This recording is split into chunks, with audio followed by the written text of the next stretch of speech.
दोस्तों नमस्कार, मैं अनुपम गुप्ता भारत। और आज ये नया ऑडियो एक नए टॉपिक के साथ। हालांकि आपको थोड़ा कन्फ्यूजन हो रहा होगा कि इसी टॉपिक पर मैं एक ऑडियो दे चुका हूँ विस ग्रांटिंग को लेकर के, पर ये इसमें और उसमें यही अंतर है कि वो थोड़ा लिमिटेड वाली चीज़ है, और ये जो विस ग्रांटिंग रिचुअल है इसमें इम्पॉसिबल से इम्पॉसिबल भी कोई चीज़ इंक्लूड हो सकती है। एक बहुत ही हैवी तंत्रोक्त रिचुअल है जो कि बहुत ही रेयर कंडीशन में या बहुत ही रेयर डिमांड वाली सिचुएशन में संपन्न होता है। और ये जो एक तो ये काफ़ी गोपनीय रिचुअल है, क्योंकि जो ऋषियों की पद्धति है और एक मास्टर और स्टूडेंट के बीच की एक पद्धति है, गोपनीय पद्धति, उससे ये आता है। और इसलिए ये जो एक रिचुअल है ये नॉर्मली अवेलेबल नहीं है।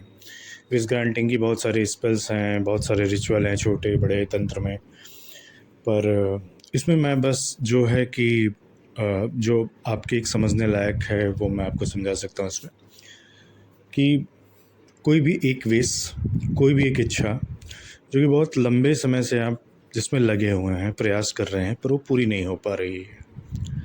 यहाँ पर आपको शब्दों पर थोड़ा ज़्यादा ध्यान देना है। कोई एक ऐसी इच्छा जो कि बहुत समय से आप जिस पर लगे हुए हैं, जिस पर आपकी ऊर्जा इन्वेस्ट हो रही है, आप अपना तन मन धन सब कुछ लगा रहे हैं, सारी विधि लगा रहे हैं, सारी नीति लगा रहे हैं, सारा साम दाम दंड भेद सब कुछ लगा रहे हैं, पर वो विश ग्रांट नहीं हो रही है। वो कुछ भी हो सकती है, वो चाहे आध्यात्म के क्षेत्र में हो, किसी आध्यात्मिक सिद्धि की प्राप्ति या किसी मास्टर की प्राप्ति या किसी इष्ट देवी देवता क्या कहते हैं सामने आना, प्रत्यक्ष करना उसे, या भौतिक जीवन में कोई एक ऐसी चीज़ जो कि पूर्ण ही नहीं हो रही है। अब यहाँ पर ये भी समझना होगा कि ज़्यादातर ये होता है कि जो चीज़ आपके लिए इम्पॉसिबल है ज़रूरी नहीं वो दूसरे के लिए इम्पॉसिबल हो। जैसे कि हो सकता है कि आपको लगता है कि सरकारी नौकरी पाना नेक्स्ट टू इम्पॉसिबल हो गया है, ठीक है, तो ये आपकी एक मानसिक धारणा है।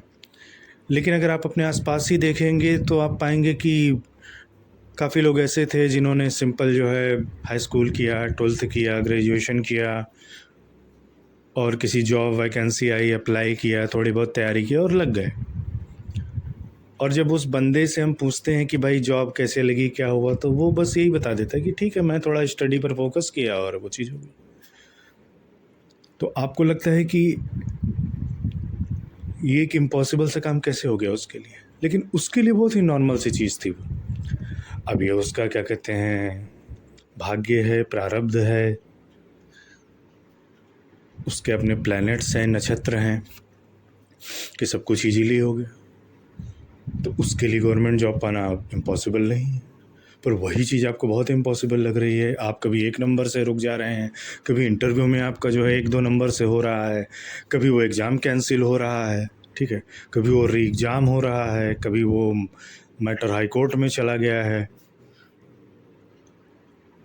तो आपको यही लग रहा है कि यार मेरे लिए ये चीज़ इतनी इम्पॉसिबल क्यों हो गई, जबकि सामने वाला बंदा या जो भी अन्य है उसके लिए काफ़ी ईजी था। या जैसे हम मान लेते हैं शादी नहीं हो रही है, तो जिसकी शादी नहीं हो रही होती है उसको यही लगता है कि यार ये तो बहुत मिशन इम्पॉसिबल सा है, कुछ भी हो जाए मेरे लिए कहीं कुछ हो ही नहीं पा रहा, चाहे मेल हो या फीमेल। और वो अपने चारों ओर ऐसे लोगों को देखते हैं कि भाई सिंपली उन्होंने स्टडी की, ग्रेजुएशन किया, जॉब भी लग गई, लगे हाथ शादी भी हो गई, चाहे वो मेल हो फीमेल हो। तो यहाँ पर इस चीज़ को एक समझना होगा कि जो चीज़ आपकी अटकी होती है, जो चीज़ आपकी अटक जाती है, जो चीज़ आपकी फंस जाती है, वो आपके लिए इम्पॉसिबल हो जाती है, लेकिन ज़रूरी नहीं कि वही सेम चीज़ दूसरे के लिए इम्पॉसिबल हो। अब जो व्यक्ति 4 साल 5 साल से यूपीएससी की तैयारी में है, कभी 1 नंबर से रुक रहा है, कभी 5 नंबर से रुक रहा है, तो उसके लिए वो चीज़ कठिन है। पर अचानक ही अगर मतलब होता ना, हम ऐसे सुनते हैं कि जॉब में था, ग्रेजुएशन हो गया और फर्स्ट अटेम्प्ट में ही उसने यूपीएससी निकाल लिया। ऐसा नहीं कि उसके लिए वो एग्ज़ाम टफ़ नहीं था, लेकिन उसकी नज़रों में या उसकी समय और स्थिति के हिसाब से वो इम्पॉसिबल नहीं था। पर जिस बंदे का 1 नंबर से कभी स्क्रीनिंग रुक रहा है, कभी 1 नंबर 2 नंबर से मेंस रुक गया 2-4 साल तैयारी करके, फिर मौके ख़त्म हो गए या एज निकल गई, या लास्ट अटेम्प्ट था और सब कुछ निकाल लिया था और इंटरव्यू में बस 1 नंबर से रुक गया और मतलब सारी मेहनत शून्य, इतना उसने टाइम और इन्वेस्टमेंट लगाया, तो वो चीज़ उसके लिए इम्पॉसिबल हो गई। लेकिन दूसरे के लिए वो चीज़ कितनी पॉसिबल थी, कितनी ईज़िली हो गई वही चीज़। तो ये जो एक संभावनाओं का संसार है हमारे चारों ओर, वही चीज़ हम दूसरे को देखते हैं तो वो चीज़ हमें लगती है कि ये उसके लिए कितना ईज़ी था और मेरे लिए कितना इम्पॉसिबल है। लेकिन जैसा कि मैं हमेशा कहता हूँ कि जब कुछ भी नहीं काम करता है वहाँ तंत्र काम करता है। तंत्र से बड़ी ताकत कुछ नहीं है इस कलयुग में। लेकिन जो मैंने आपको एग्जांपल समझाया है उसमें आपको इम्पॉसिबल और पॉसिबल वाली चीज़ों को जो है समझना पड़ेगा। उन चीज़ों का आपको बुद्धि और विवेक से सोचना होगा, ठीक है। अगर आप चाहें कि आप किसी की मृत्यु टाल दें इस रिचुअल से, तो हाँ, टाली जा सकती है। पर दिक्कत ये है कि प्रकृति और काल, इनके विपरीत में जाने से बचना चाहिए, क्योंकि उस व्यक्ति की तो जान बच जाएगी, इम्पॉसिबल पॉसिबल हो जाएगा इस रिचुअल के माध्यम से, लेकिन जो काल है वो किसी और की जान लेकर के जाएगा फिर आपकी फैमिली में। तो यहाँ पर ये चीज़ एक समझनी पड़ेगी। तो इस रिचुअल के माध्यम से ये चीज़ हो तो जाती है कि इम्पॉसिबल पॉसिबल हो जाता है, लेकिन ये भी एनालाइज करना होगा कि वो चीज़ प्रकृति और व्यवस्था के इतना भी खिलाफ ना हो जाए, ठीक है। खैर, अब जो 2 मिनट नूडल वाला साधक संसार है, जो 1 मिनट की रील देख कर करने के बाद सोचता है मैं तंत्र सम्राट आज रात में बन जाऊंगा, 1 मिनट की रील के बाद अघोर सम्राट बन रहा है, उनका कुछ नहीं हो सकता। उनके लिए यही है कि सब कुछ बदलो, मृत्यु बदलो, जीवन बदलो, प्रकृति बदलो, सब कुछ नष्ट कर दो। अगर हमारे अनुकूल नहीं हो रहा है तो सब कुछ खत्म कर दो। तो अब उनका जो मानसिक स्तर है उनको तो नहीं समझाया जा सकता है, पर जो थोड़े से भी ग्राउंडेड, अगर आप एक इंसान हैं, अगर आप मेंटल रूप से जॉम्बी नहीं हुए हैं, ठीक है, अगर आपके पास बुद्धि विवेक है, तो आप समझेंगे कि पॉसिबिलिटी और इम्पॉसिबिलिटी और प्रकृति और काल की विपरीत क्या चीज़ है, कहाँ तक जाना चाहिए, किस लिमिट तक जाना चाहिए और कहाँ पर हमें अपनी वो लिमिट को जो है छोड़ देना चाहिए, ठीक है। अब बात करते हैं, अब देखिए, आपकी कोई भी विश हो सकती है, हो सकता है कि आप किसी बिज़नेस में जाना चाह रहे हो, कोई बिज़नेस खड़ा करना चाह रहे हो, कुछ करना चाह रहे हो, बट परिस्थिति ही नहीं बन पा रही है। पर आप जब किसी दूसरे को देखते होंगे तो आपको लगता होगा कि यार इसने बस 2-4 लोग जुटाए, टीम जुटाई, इन्वेस्टर मिल गए, फाइनेंसर मिल गए, टीम मिल गई, सब कुछ बन गया, जगह मिल गई, लोकेशन मिल गई और 1 साल के अंदर अंदर तो ये आदमी बिज़नेस खड़ा कर दिया। और अगर उस बिज़नेसमैन से अगर हम पूछते हैं तो उसको लगेगा कि हाँ यार, मैंने मेहनत किया, स्ट्रगल किया, बट हाँ, चीज़ें होती चली गई। तो उसके लिए वो चीज़ स्ट्रेस नहीं थी। हाँ, अब उसके लिए जो बिज़नेस है, एम्पायर है पूरा उसका, और जो उसका क्या कहते हैं फाइनेंस है, पैसा है, उससे रिलेटेड स्ट्रेस हो सकते हैं उसको। लेकिन दूसरे बंदे की नज़रों में तो वही है ना कि यार बताओ, इसका तो सब ईज़िली हो गया और मेरे लिए तो मिशन इम्पॉसिबल है। मुझे ना लोग मिलेंगे, ना फाइनेंसर मिलेंगे और इतना लंबा चौड़ा रजिस्ट्रेशन प्रोसेस, फिर मैं क्या काम करूँ, कैसे लोग मिलेंगे, कहीं लोग बीच में ना छोड़ जाएँ, कहीं लोग धोखा ना दे दें। तो ये भी एक चीज़ हो सकती है। असंभव कुछ भी नहीं होता है, बस ये है कि अब चूँकि रहना सबको समाज के बीच में ही है, तो कहीं न कहीं एक दूसरे से कंपैरिजन का भाव आ ही जाता है, और जब कंपैरिजन का भाव आता है तब हमें ये लगने लगता है कि उसके लिए हर चीज़ ईज़ी है और हमारे लिए हर चीज़ मिशन इम्पॉसिबल हो जाती है। तो ये चीज़ आपको अपने बुद्धि विवेक से समझना होगा, ठीक है। चूँकि ये गंभीर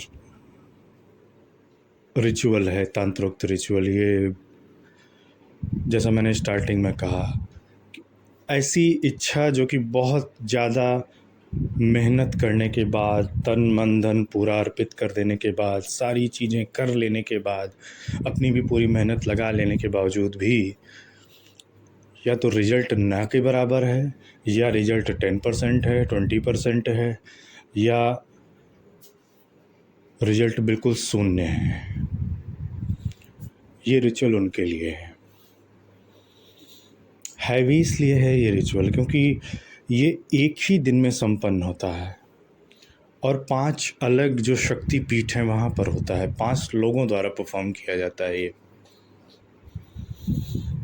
मैं नाम बताए दे रहा हूँ उन जगहों पर जहाँ पर ये रिचुअल संपन्न होगा, ठीक है। पर बात वही है कि उस रिचुअल में क्या होगा, कौन सा मंत्र जप होगा, कौन सा हवन होगा, क्या किया जाएगा, ये बहुत ही गोपनीय तंत्रोक्त विधि है। इसको आप अब इस पर आपको जो भी अपनी बुद्धि लगानी है लगाते रहिए, लेकिन जैसे कहते हैं कि जो चीज़ है वो है। जैसे कि अगर आपको कोई रेसिपी तैयार करनी होती है तो हर चीज़ एक सही मात्रा में आप मिक्स करते हैं, तब जा कर के एक सही रेसिपी बनती है और उसमें टाइम भी लगता है। और कब कौन सी सब्ज़ी, कब कौन सा स्पाइस, कब कौन सा चीज़ सही टाइम पर डालनी है, तब वो चीज़ स्वादिष्ट भी बनती है। नमक कितना रखना है, कम रखना है, ज़्यादा रखना है, तो ये सारी चीज़ें। 5 अलग शक्तिपीठों में एक ही दिन में ये रिचुअल संपन्न करना होता है, क्योंकि जाहिर सी बात है आप इस मायावी जगत में, आप इस 3D मैट्रिक्स में हैं और मायावी व्यवस्था क्यों चाहेगी कि आपका कोई काम बन जाए। ये बहुत ही हार्श रियलिटी है, आप इसे समझें या ना समझें, आप आध्यात्मिक हों, आप आस्तिक हैं, नास्तिक हैं, बट 3D मैट्रिक्स कभी भी, चाहे कितने भी ग्रह नक्षत्र अच्छे हों, 2-4 चीज़ें हो सकता है कि बहुत ग्रह नक्षत्र अच्छे हैं तो चीज़ें फ्री में मिल गई, बट 4 चीज़ें अगर फ्री में मिल जाएंगी तो 40 जो चीज़ें होंगी वो बहुत बुरी डैमेज होंगी आपके जीवन में। बाय डिफ़ॉल्ट ये होता ही है।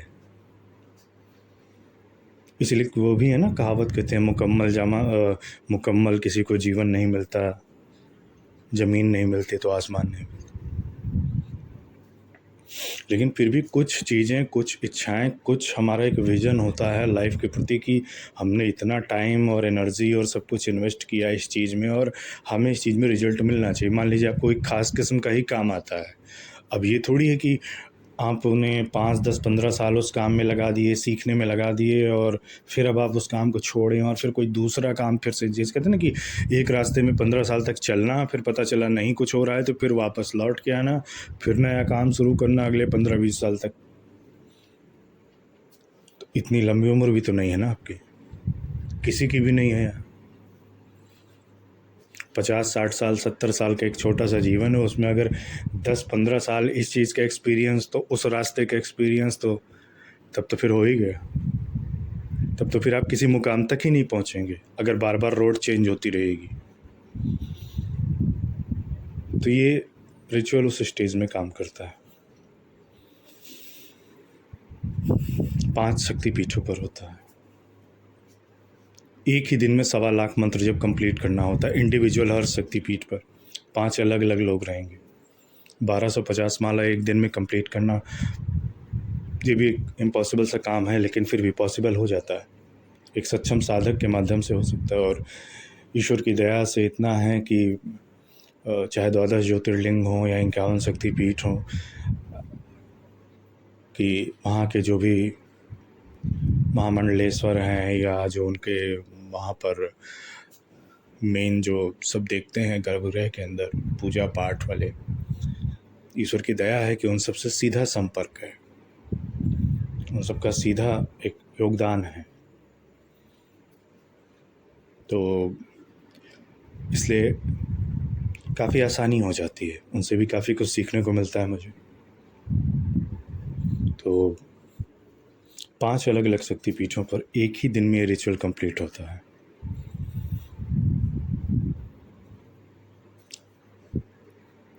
एक है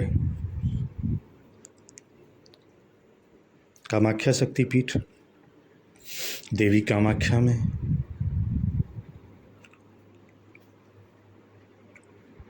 गुप्त कामाख्या में,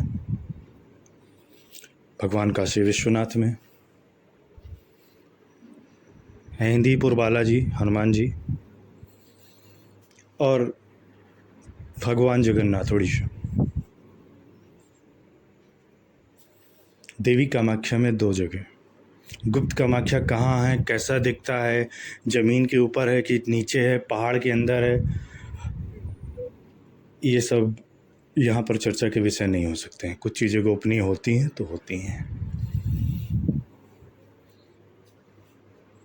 तो 5 अलग अलग जगह एक ही दिन में सुबह 5 बजे से वो चीज़ चालू होती है और रात के 12 बजे तक चलती है, क्योंकि 1250 मालाएं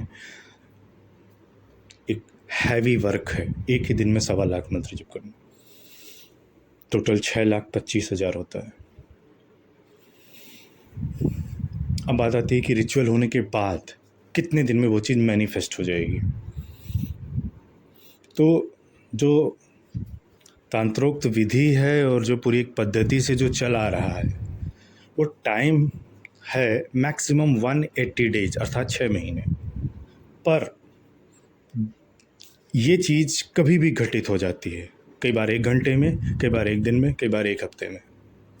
अभी तक जितनी बार भी रिचुअल संपन्न हुआ है, मैक्सिमम 49 या 50 डेज़ में काम हो गया है। 180 दिन तक बात नहीं पहुंची है। लेकिन चूंकि जिस विधि परंपरा से वो चीज़ चली आ रही है कि भाई ये थोड़ा है कि ये रिचुअल अभी आज ही मतलब हो गया है, जन्म हुआ इस रिचुअल का, ऐसा नहीं है। युगों से चला आ रहा है ये, लेकिन गोपनीय है तांत्रोक्त विधि से, तो छुपा हुआ है, पद्धति भी छुपी हुई। तो जो राजा थे और जो अन्य और लोग थे, द्वापर युग में भी ये रिचुअल होता था, त्रेता में भी होता था। अब आपको केवल इतने मालूम है कि भाई राम और रावण के अलावा कुछ था ही नहीं त्रेता युग में, ऐसा थोड़ी है। वो तो त्रेता के अंत में हुई थी ये सारी लीला, पर संपूर्ण जब त्रेता स्टार्ट हुआ था तब से लेकर स्टार्टिंग में क्या लोग नहीं थे, कि साधनाएं नहीं थी, कि ऋषि मुनि नहीं थे, कि तपस्या नहीं होती थी, कि तांत्रोक्त चीज़ें नहीं होती थी, सब होता था। अब द्वापर युग के बारे में सिर्फ आपको इतना मतलब मालूम है कि हाँ 18 दिन महाभारत हुई थी, बस इतना नहीं था। द्वापर युग भी अच्छा खासा था, वो तो अंत में आए थे भगवान कृष्ण। तो तब भी साधनाएं होती थी, तपस्याएं होती थी, तंत्र होता था, मंत्र होता था, शक्ति सिद्धि सब कुछ होता था। तब भी 18 सिद्ध मौजूद थे, तब भी सिद्धाश्रम मौजूद था, तब भी सारी शक्तियाँ मौजूद थी। तो एक ही दिन में ये संपन्न होता है। रिजल्ट 1 घंटे बाद जो मिल जाता है। जैसे कि फॉरेन के एक क्लाइंट थे, कनाडा के क्लाइंट थे वो, तो इंडिया वाले टाइम के अनुसार वहाँ पर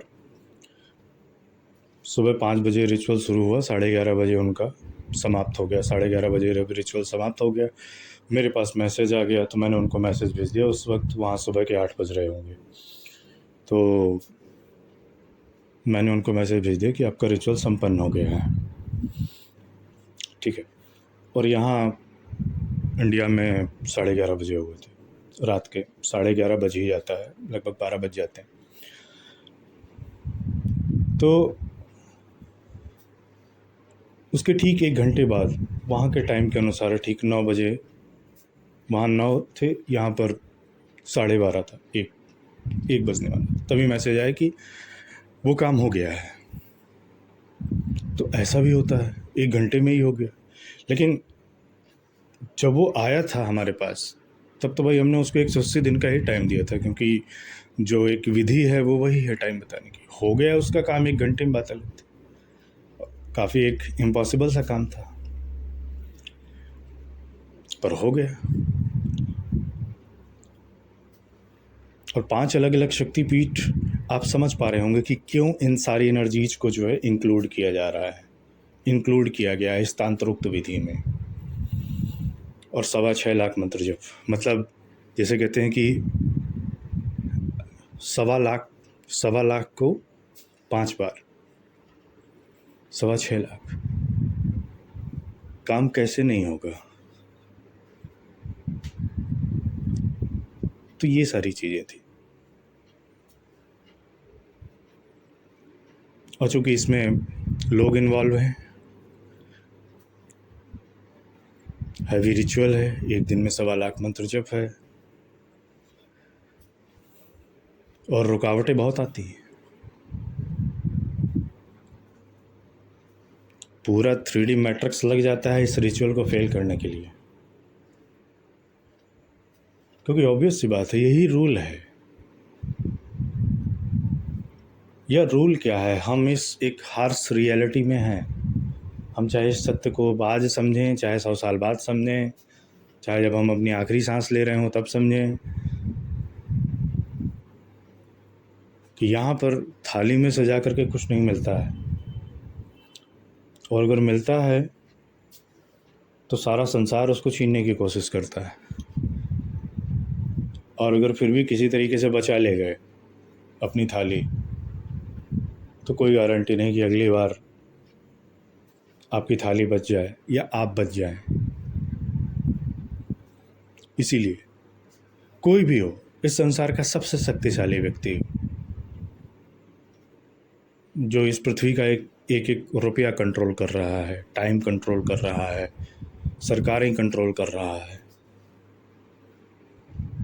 वो कोई बहुत आनंद की स्थिति में नहीं है। जितने स्ट्रेस में आप हैं उतने स्ट्रेस में वो भी है। बस ये कि आपके पास काम छोटा है तो स्ट्रेस थोड़ा कम है। उसको सारे संसार का पैसा भी कंट्रोल करना है, सरकारें भी कंट्रोल करनी है, युद्ध भी कंट्रोल करने हैं, एलियन और रेप्टिलियन सारा संसार कंट्रोल करना है, तो उसके पास उसके लेवल का स्ट्रेस है। खैर, तो ये सारी चीज़ें बाय एग्जांपल समझाने का मतलब यही था कि आप पॉसिबिलिटी और इम्पॉसिबिलिटी में भेद समझें, और जो ये रिचुअल है, इसका जो एक मैग्नीट्यूड है, इसकी जो एक इंटेंसिटी है, इसको समझें।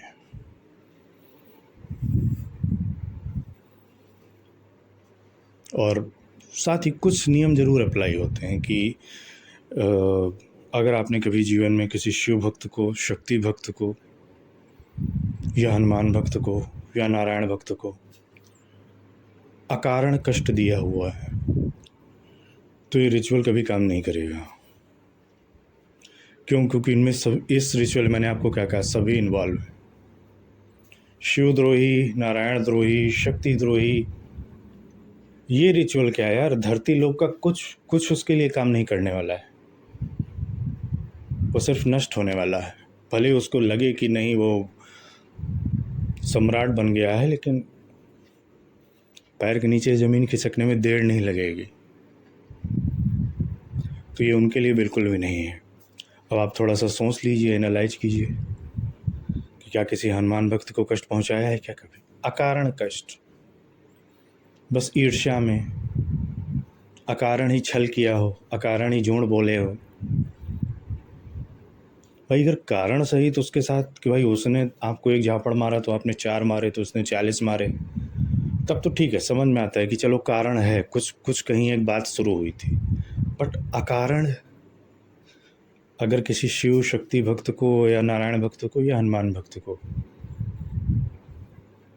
अकारण आपने कष्ट दिया है, ईर्ष्या में, द्वेष में, नफरत में, अच्छाई बुराई में, या किसी के वशीभूत होकर के, या किसी के द्वारा ब्रेन वॉश होकर के, तो वैसे ही आप लिविंग मतलब झेल रहे होंगे एक तरीके का नर्क। कोई चीज़ नहीं काम कर रही होगी आपके लिए, काम कर ही नहीं सकती। तो थोड़ा सा एक बार अपना, जैसे कहते हैं ना कि अपनी खुद की मेंटल स्कैनिंग, बॉडी स्कैनिंग नहीं, मेंटल स्कैनिंग ज़रूर कीजिएगा कि क्या ऐसा हुआ है। अगर ऐसा आपसे हुआ है तो फिर भूल जाइए ये रिचुअल। फिर 5 लोग क्या 50 लोग भी बैठ करके कर देंगे तो भी नहीं होगा। जब शिव शक्ति और नारायण और हनुमान जी इन सब से जब आप बिगाड़े बैठे हैं, तो एक को मनाओगे, दूसरा रूठ रहा है, दूसरे को मना रहे हो, तब तक पहला वाला नाराज़ हो गया। तो इसमें काम नहीं करता है।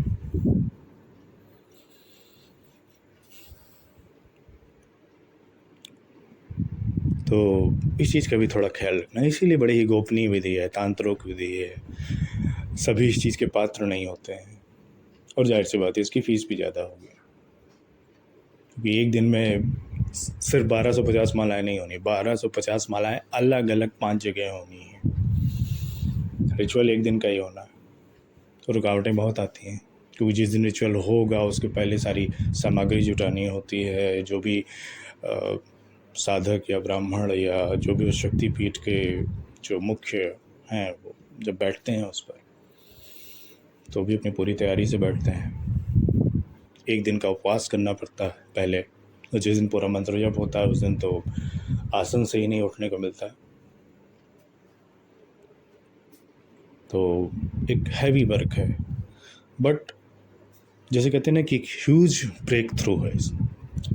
अब बात आती है कि जैसे कि मान लीजिए कुछ एक ऐसी चीज़ें हैं, जैसे कि आपने कोई आज एग्ज़ाम दिया, ठीक है, एक एग्ज़ाम्पल है, एक जो केस आया था मैं उसी को बता रहा हूँ। आपने आज कोई एग्ज़ाम दिया, तमाम ऐसे एग्ज़ाम होते हैं इंडिया में, इंडिया के बाहर या और जगह की एग्ज़ाम आज दो और रिज़ल्ट 1 साल बाद आता है या 8 महीने बाद आता है, या जिनका या जो भी एग्ज़ाम है उसका रिज़ल्ट 6 महीने या 8 महीने या 10 महीने बाद आता है। और इस रिचुअल में रूल है कि 6 महीने मैक्सिमम, और 6 महीने से पहले पहले ये चीज़ आपकी सिद्ध हो जाएगी। ये चीज़ आपका काम बनना ही बनना है, कोई नहीं रोक सकता। अगर ये रिचुअल स्टार्ट हो गया तो फिर उस विश को मैनिफेस्ट होने से पूरे चराचर जगत में कोई नहीं रोक सकता, क्योंकि जो शक्तियाँ इन्वॉल्व है इसमें वो फिर मायावी चीज़ें इनसे लड़ नहीं सकती, ना नारायण से, ना महादेव से, ना आदिशक्ति से, ना देवी कामाख्या से, ना हनुमान जी से। तो अब सवाल आता है कि भाई रिजल्ट तो 8 महीने बाद आएगा, 6 महीने पूरे हो गए, अब क्या होगा? तो यहाँ पर वही है, बुद्धि विवेक से आपको काम लेना पड़ेगा कि अगर ये रिचुअल हो गया है तो रिजल्ट 8 महीने बाद आए, या आज आपने एग्ज़ाम दिया 1 साल बाद आए उसका रिजल्ट, पर उस रिजल्ट में वो जो फाइनल कैंडिडेट की लिस्ट आएगी, जो चाहे ज्वाइनिंग की लिस्ट आएगी या किसी भी चीज़ की हो, उसमें आपका नाम ज़रूर होगा, ठीक है। तो अगर कोई स्टूडेंट है और वो किसी ऐसे एग्ज़ाम में है जिसके रिज़ल्ट 6 महीने, 8 महीने, 1 साल या 1.5 साल बाद आते हैं, तो उनको यहाँ पर अपने विवेक का इस्तेमाल करना पड़ेगा कि जिस चीज़ का रिज़ल्ट ही 1 साल बाद आना है, तो 6 महीने में थोड़ा रिज़ल्ट घटित हो जाएगा, ठीक है। क्योंकि जो नियम है, नियम पद्धति थोड़ी मतलब बदल जाएगी। अब कोई एग्ज़ाम किसी तरीके से हो रहा है कि ये वाला एग्ज़ाम 2 चरणों में होता है, 4 चरणों में होता है, किसी में 2 बार इंटरव्यू होता है, किसी में 2-4 बार रिटन एग्ज़ाम होता है, चाहे इंडिया वाले एग्ज़ाम हो, इंडिया के बाहर भी कई ऐसे एग्ज़ाम्स हैं, तो वहाँ पर आपको विवेक का इस्तेमाल करना पड़ेगा। पर उसके अलावा जितने भी काम हैं, जैसे कि शादी नहीं हो रही है, आपको भी लगेगा कि यार शादी होना कौन सा इम्पॉसिबल काम है, लेकिन जिसकी नहीं हो रही है उसके दिल से पूछो। जिसकी उम्र बढ़ती जा रही है, चाहे वो मेल हो या फीमेल हो, उसकी आत्मा से पूछो कि वो हर दिन लगभग मृत्यु को प्राप्त करता है,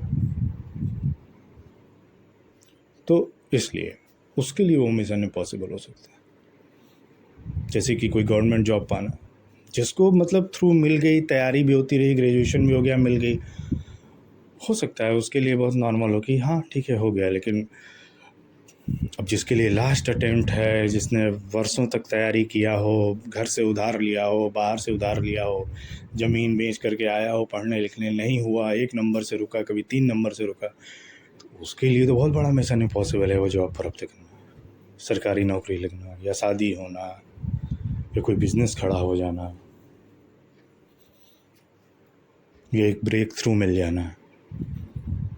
जब जैसे किसी को नया बिज़नेस शुरू करना है या लगे लगाए किसी बिज़नेस में सेटअप होना है, तो इसमें भी चीज़ लागू होती है कि इस रिचुअल के बाद से एक ऐसा ब्रेक थ्रू मिल जाएगा कि आपके पास कॉन्फिडेंस भी होगा, उसका ग्राउंड भी होगा, लोग भी होंगे, सब जुटने लग जाएंगे।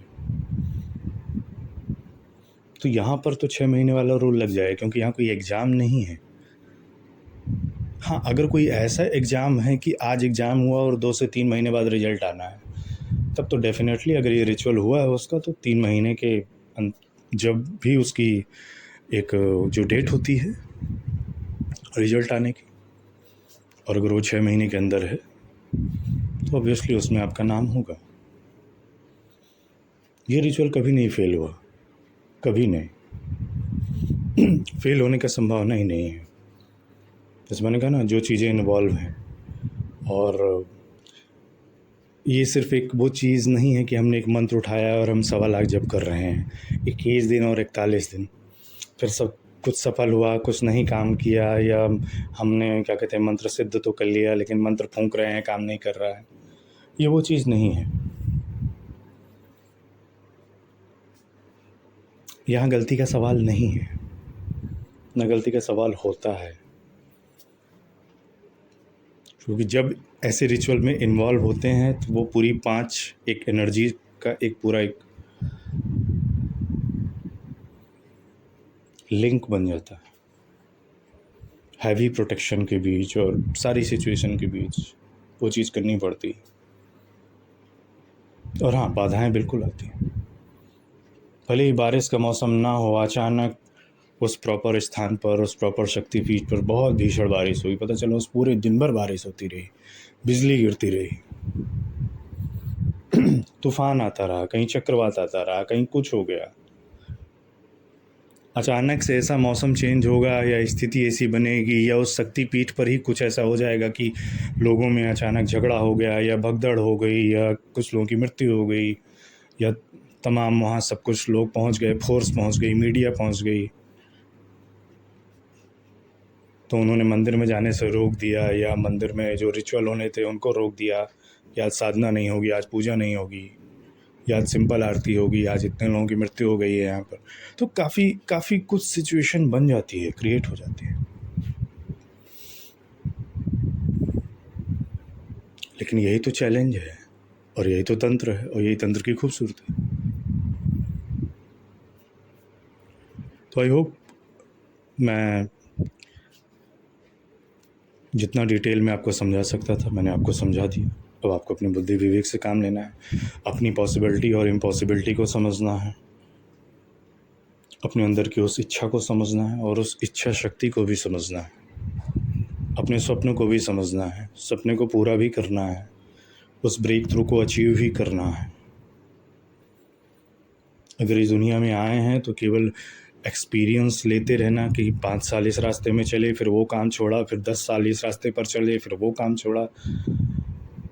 स्टार्टिंग की एज में तो वो चीज़ चल जाती है जब आप युवा अवस्था में होते हैं, लेकिन एक एज के बाद, 30 के बाद, 35 के बाद, 40 के बाद,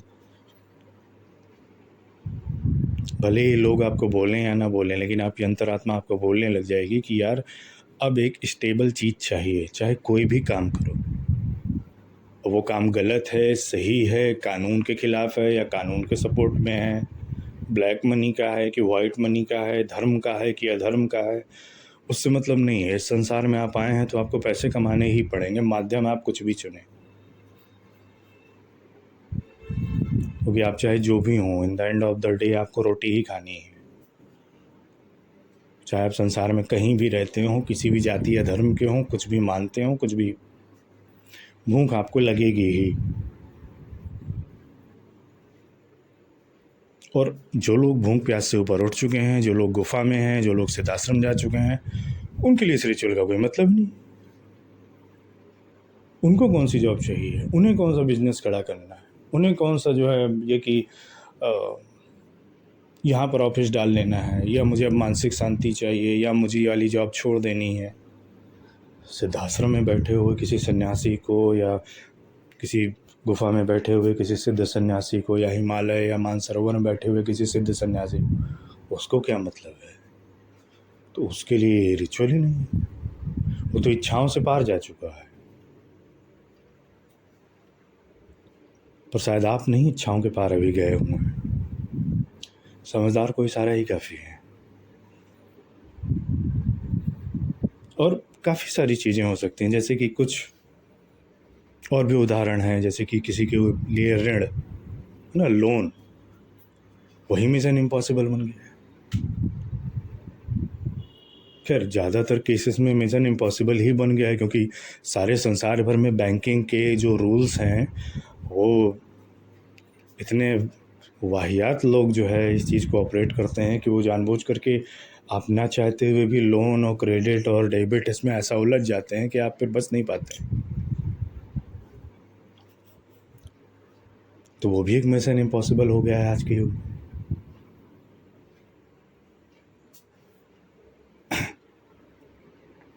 लोन अगर लेना है तो, लोन देना है तो, लोन पास नहीं हो रहा है या लोन पास हो गया है, सारी चीज़ें हो गई तो चुका नहीं पा रहे, वो इतना ज़्यादा हो गया है कि समझ में नहीं आ रहा है कैसे बाहर निकले। वो भी एक मिशन इम्पॉसिबल है। आधा संसार इस वक्त इसी लोन में ही फंसा हुआ है और वो उसमें ही ब्रेक थ्रू ढूंढ रहा है।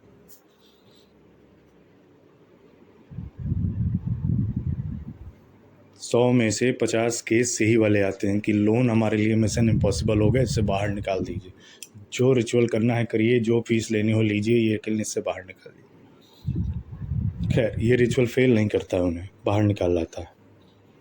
खैर टाइम उनको भी 6 महीने का ही देना होता है, बट 6 महीने नहीं लगते हैं, 30 दिन, 40 दिन, 50 दिन के अंदर अंदर सारी चीज़ें सेटल हो जाती हैं। लेकिन हाँ, सभी लोग इतने सौभाग्यशाली नहीं होते हैं कि ऐसी स्थिति तक पहुँचे, ऐसे लोगों तक पहुँचे, ऐसे किसी रिचुअल तक पहुँचे, ऐसे किसी रिचुअल को संपन्न करने वाले तक पहुँचे।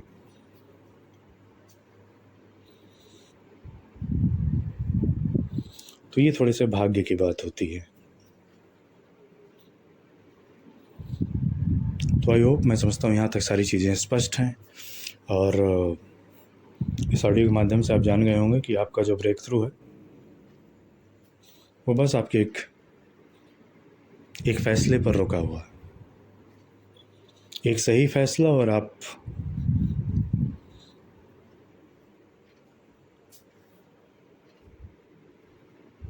अपने चारों ओर मौजूद उस नकारात्मक एक ज्वालामुखी से दहकते हुए, जिसमें आप हर पल मर रहे हैं, लड़ रहे हैं, कभी खुद से, कभी बाहर, कभी अपने आप से, कभी अपनों से, कभी तो ईश्वर से ही।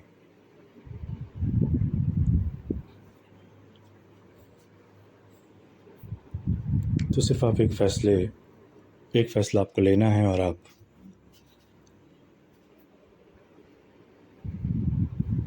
इस आग के समंदर के उस पार होंगे। समस्याएं खत्म नहीं होंगी, पर आगे का लेवल भी तो अचीव होना चाहिए। ये तो सबको पता है कि हम अगले लेवल पर जाएंगे तो अगले लेवल की समस्या होगी, जैसे कि राजनीति में होता है कि भाई पहले वो एक लोकल लेवल का नेता होता है तो लोकल लेवल की समस्या वो देखता है, फिर विधायक बन जाता है, फिर सांसद बन जाता है, फिर कैबिनेट मिनिस्टर बन जाता है, फिर प्रधानमंत्री बनता है, तो पूरे देश में कहीं कुछ भी कम ज़्यादा हो जाए तो प्रधानमंत्री को गाली खानी है, राष्ट्रपति को गाली खानी है।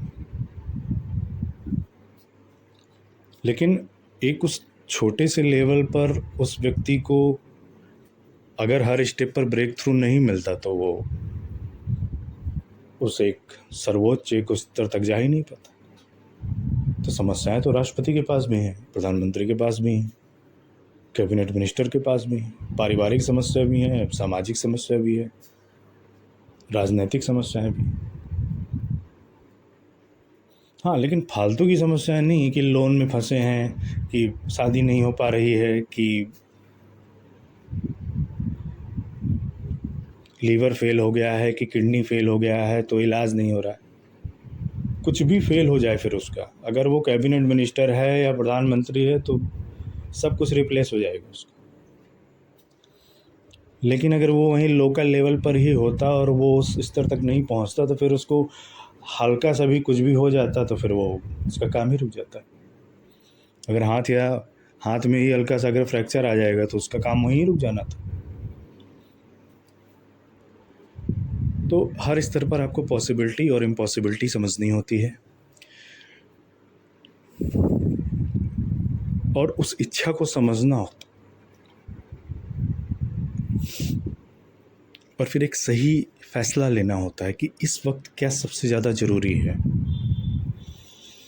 इस वक्त क्या सबसे ज़्यादा आवश्यक है उस एक ब्रेक थ्रू को अचीव करने के लिए। हो सकता है कि आपके चारों ओर ऐसे लोग हों जिनके लिए बहुत वो एक ईज़ी काम है, लेकिन चूँकि वो आपके लिए इम्पॉसिबल है तो वो आपको पॉसिबल करना ही पड़ेगा। सिर्फ दूसरों की ओर देखने से ऐसा कुछ नहीं होगा।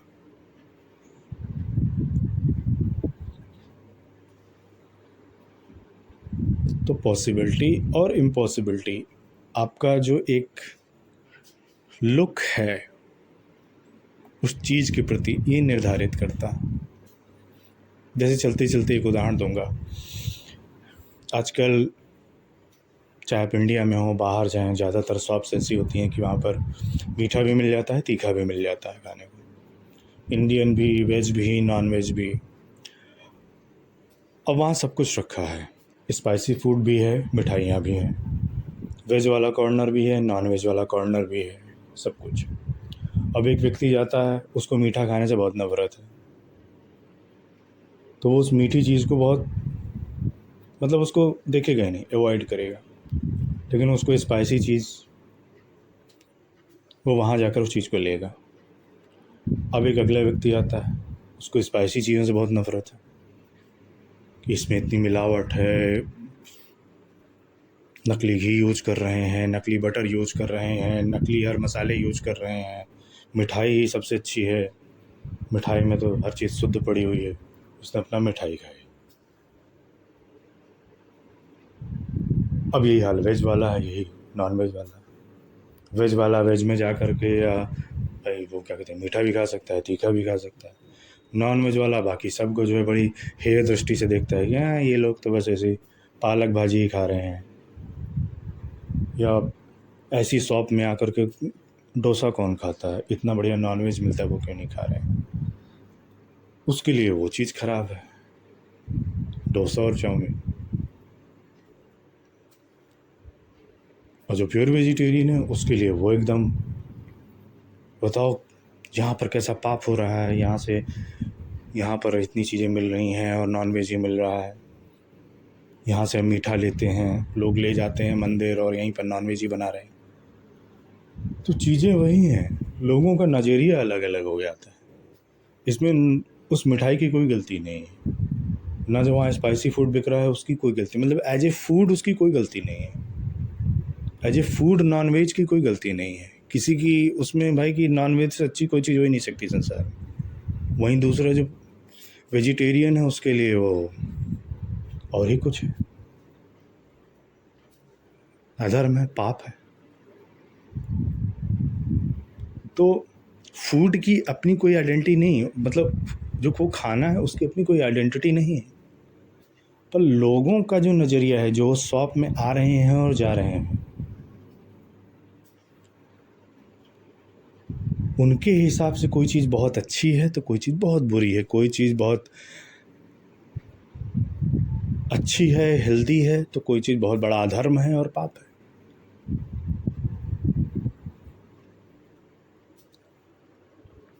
सेम चीज़ें यहाँ इच्छाओं पर भी लागू होती हैं। जैसा मैंने जॉब वाला उदाहरण दिया कि कुछ लोगों की बस ऐसे ही चलते फिरते एग्ज़ाम देते हुए जॉब लग गई, ज्वाइन भी हो गए, और कुछ लोग लगे हुए हैं, फिर एग्ज़ाम रद्द हो रहा है तो पेपर लीक हो रहा है तो आंदोलन हो रहे हैं, तो हाई कोर्ट में मामला जा रहा है, सुप्रीम कोर्ट में जा रहा है, फिर एग्ज़ाम रद्द हो रहा है, फिर री एग्ज़ाम हो रहा है, लेकिन उसमें भी फिर फेल हो गए हैं। तो एक स्थिति ये भी है, वही काम सामने वाले में उसके लिए सब कुछ ईजी होता चला गया, आपके केस में सब कुछ इन्वॉल्व हो गया। तो अपनी पॉसिबिलिटी को समझिए, अपनी पहले वस्तु स्थिति को समझिए, फिर उस चीज़ को समझिए कि क्या ये चीज़ पॉसिबल है या क्या ये चीज़ इम्पॉसिबल है। इस एक लेवल पर जहाँ मैं खड़ा, और अगर ज़रा सा भी डाउट लगता है कि यार आखिरी मौका है, या ये एक बहुत ही एक सेंसिटिव स्टेज है, ज़रा सी भी गलती हुई तो मतलब सीधा पैर फिसला, या तो यहाँ गए या तो वहाँ गए, ज़रा से भी अगर एक संशय वाली स्थिति है, तो जैसा मैंने ऑडियो में कहा कि जहाँ कुछ नहीं काम करता है वहाँ तंत्र काम कर देता है। देखा जाए तो तंत्र ही चल रहा है, वही ही काम कर रहा है। बाकी सारे सिस्टम फेल हो चुके हैं धरती के। मौसम की व्यवस्था वो भी फेल हो गई है। जैसे कि अब बारिश का मौसम नहीं आता है, अब क्या कहते हैं, बाढ़ का मौसम आता है सारे संसार में। बारिश का मौसम ख़त्म ही हो गया है, अब सिर्फ बाढ़ आती है। चाहे देश का कोई भी हिस्सा हो, चाहे आप सारे संसार में कहीं भी रहते हैं, यूरोप में हो, अमेरिका में हो, कहीं भी हो आप, हर जगह खाली बाढ़ ही आती है।